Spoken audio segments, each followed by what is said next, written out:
Look, Greg, I can tell you right now, I've worked in shops myself where they give me a print, and that print is 1/100th on the final part, and they'll go, "What's this for?" I go, "I don't know. It's a small component. I know we're making it. I know it goes into aerospace, but I don't even know if I'm allowed to talk about it." Yep.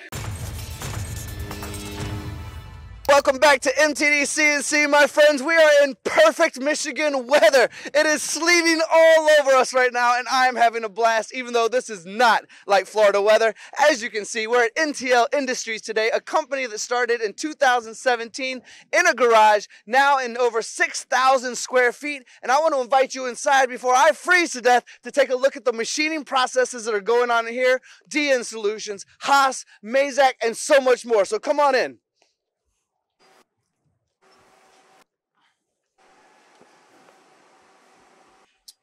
Greg, my friend, it is so good to be here. We've been talking for years at this point, and I've wanted to showcase your facility for a long time because the audience here loves American manufacturing, and you are a wonderful manufacturing story. Started in 2017 in your garage, so I want to share with the audience because there's a lot of folks out there right now considering starting a career in manufacturing or even their own machine shop. Let's talk about 2017 and the bravery and courage of what brought about NTL Industries. Okay, so first off, it was the wife and I were sitting there at dinner. You know, we were kind of contemplating, what we were going to do. You know, we were both working full-time jobs at the time, and I decided I was going to be like, all right, well, let's try to do a business that we used to do, in the past.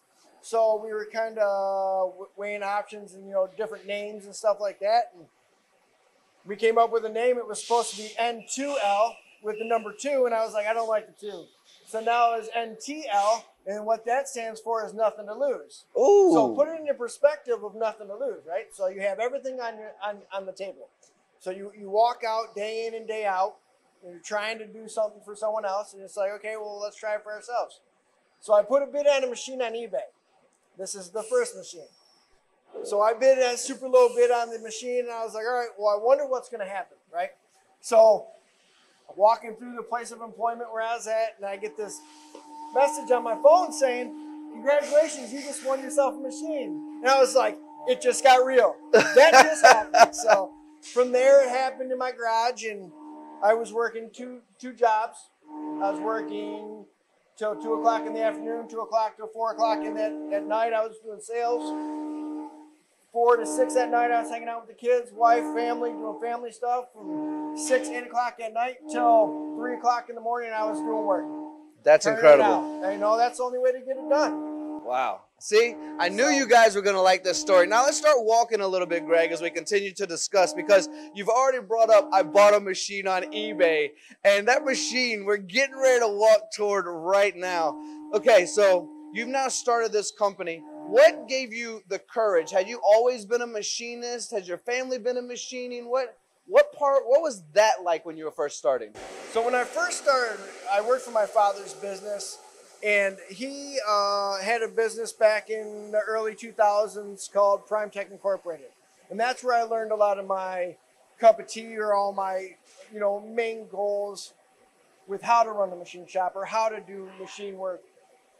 I learned how to run a lathe. I learned how to run a Bridgeport. I learned how to use a CNC machine back then.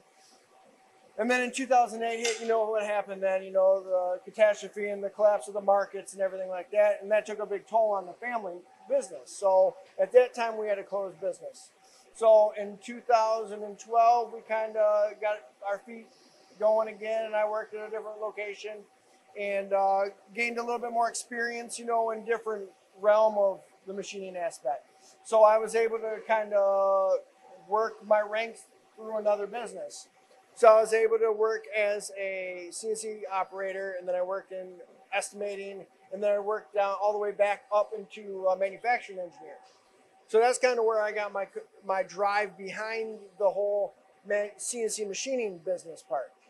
And then in 2016, later parts, and then 2017 is January 26, 2017 is when we actually got our papers of incorporation. So that was that's a big day. It's a big step, you look at the piece of paper and you're like, okay, well, that's cool. we got that. Now we need a machine. So then that's when we bid on that machine. And that machine is actually back there in that corner. So Way back there in the corner. I'm not sure if our camera guy can see it or not, but way back in that corner is one you bid on eBay. Now, that didn't stop your eBay bidding, if I'm not mistaken, because the Mazak that's right here and the Mazak here are both also purchased from eBay's been a good friend to you. Very good friend. Now, we're going to get into more detail on these Mazak machines. Don't get me wrong, because I do want to discuss buying from eBay versus buying from a dealer. And I love working with the dealers, don't get me wrong, but if we're starting a machine shop, and it's reliable machines once you get it. So we'll go into details in another video for you guys on that one. I also see a beautiful DN Solutions machine here, some horizontal machining. We're going to go into details on that. So as we continue to walk through this machine shop, let's talk about what you manufacture here. What type of parts do you manufacture? Are you kind of in the house of making parts for only one piece of our industry, or are you kind of spread out all over the place? We are diverse enough to be in 4 different industries.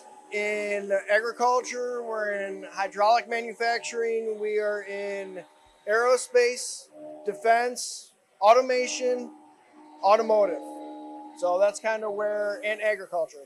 So we kind of diverse enough in many different fields, so that way if one takes a dip, we can kind of step it up in another industry. Plus, we also just started a motorsports line of product or product development and product making, as you want to say. So yeah, we got a lot of eggs in the baskets and touching everywhere, but not over zealous in one area. So that way, if something happens, we can kind of crutch it out and keep moving. So I want to bring up 2 things about what you just said, and one is agriculture, because I don't think we talk enough about agriculture with our audience. And the other is getting into the sports side of things, because I know you just went snowmobiling with your son over the weekend, so this is probably a piece of your passion as well, which for people who are watching this that maybe aren't already in manufacturing, because we get those from time to time. We get the inspiration from time to time where they go, wait, you mean I can just make things that I like? I can make my own shoe line or my own watches? Or you get to do that with the motorsport side of things, right? The sports side of things. So those are the 2 topics I'd like to describe. Let's start first with agricultural. What do you do in the world of agricultural? And can we talk a little bit more to our audience about that side of things? Well, we help out in the agricultural industry with I guess it's making certain consumable products in the agricultural and how you plant things. I'm not too sure of what actually it does, but I know that that's kind of the main cup of tea. So it works with planting. Look, Greg, I can tell you right now, I've worked in shops myself where they give me a print, and that print is 1/100th on the final part, and they'll go, what's this for? I go, I don't know. It's a small component. I know we're making it. I know it goes into aerospace, but I don't even know if I'm allowed to talk about it. Yep, exactly. So that happens so many times in our industry. Now, with that being said, now let's get into the motorsport side of things. This is a new venture for you. Yes. Is it because you have passion about it? You're like, let's just make some things. Yep. So right now we actually started NTLmotorsports.com, and you can we're a distributor for, I think it's over 300 different companies right now. And then we're going to start incorporating our own line of products in those industries as well. We're going to mainly go after like Jeeps and side-by-sides and everything in that type of realm of products. So it's a learning curve, but you got to do a lot of testing on it before you can actually offer it to the public. So that way you can break it. Now you can find it, you can fix that solution, and then you keep moving. So it's kind of where we're at right now. So I like it. All right, so we're going to start walking forward a little bit. I see another brand new DN Solutions here. I see a Haas to this side. Yep. I know you invested in new equipment in your CMM room. The opportunity I want to take for the audience watching right now is, where are you looking to go with the company as far as growth, progression, bringing in new work? What would you like to say to the people watching right now that are struggling with their lead times with who they're currently working with, or precision? I was just at a company, they said, we just received 1,000 parts and none of them were good, and we had to ship them all back, and we have to find a new, we have to find a new partner. So this type of stuff happens all the time. Right. Are there any messages for the audience right now who might be looking for a quality partner? And you're here in Michigan, we see the American flag right there. You're a quality quality company that's invested in quality machines. Anything you'd like to share with them about NTL Industries? So the main thing for us is quality speaks volume about customer satisfaction. So if you don't have good quality, then you don't have the repeat customers that you need to grow. So you can only grow as much as you can support another company. So without the support that we give to our other customers, then we're pretty much sitting dead or sitting with our feet tied still, So, we try to aim for 100% quality. We are humans. We do make mistakes. If you say you're perfect, that's BS right off the rip, because no one's ever perfect. So, you do have to, but you have to make sure that whatever happens, you take care of it in a swift fashion, so that way, it doesn't produce problems down the line.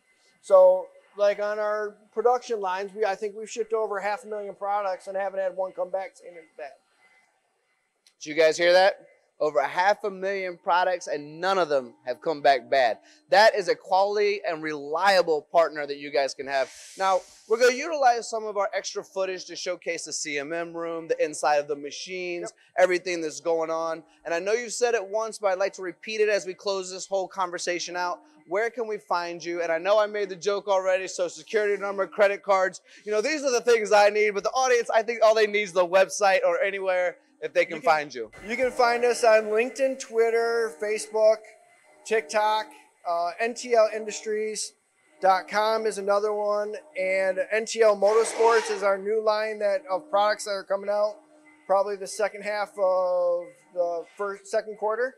So look forward to seeing some more stuff on that and more videos and technical advice on how to build a car or how to further your fun time with the family. There you go. So, but no, NTL Industries, you can find us, or LinkedIn, Twitter, Facebook, Instagram, all the .coms that you got to get. So. This is American manufactured, and my favorite part of this entire thing that I want you all to remember as well, nothing to lose. That's right, NTLindustries.com. This is my buddy Greg. This is Michigan manufacturing, U.S. manufacturing. This is reshoring. This is how we get it done. Give my buddy a call anytime. Thank you all for watching MTDCNC. Thank you very much.